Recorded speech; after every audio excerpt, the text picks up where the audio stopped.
Substitution. Isa sa mga pwedeng gawin ng coach na part ng kanyang strategies lalo na kung ang player ay hindi maganda ang nilalaro or sa mga hindi inaasahang pangyayari katulad ng pagkakaroon ng injury. Alam niyo bang ang bawat koponan ay mayroon lang 6 na allowed substitution bawat set? Ang isang starter or first 6 na player ay maaaring lumabas at bumalik ng isang beses lamang sa parehong set. Ibig sabihin, kapag ang isa sa first 6 ay pinalitan at bumalik uli siya sa laro ay hindi na siya pwedeng palitan uli. Ang isang substitute player naman ay maaaring pumasok at lumabas ng isang beses lamang sa parehong set. Ibig sabihin kapag siya ay pinalitan or lumabas na sa laro ay hindi na siya maaaring bumalik pa sa kaparehong set.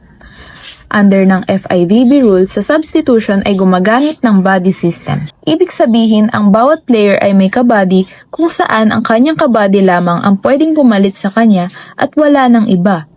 Halimbawa, ang open hitter ay dapat palitan ng kapwa niya open hitter dahil yun ang kanyang kabady.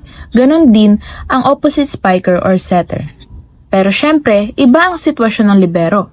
Dahil ang libero ay kinukonsidera na irregular player. Sila ay walang limitasyon sa substitution at hindi na din kailangan magpaalam sa official sa tuwing papasok sa laro. Ngunit dapat lamang siyang lumabas para sa isang back row player.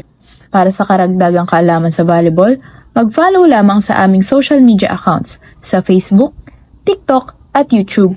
At kung meron kang gustong i-content namin, mag-message or mag-comment ka lang sa aming mga social media posts.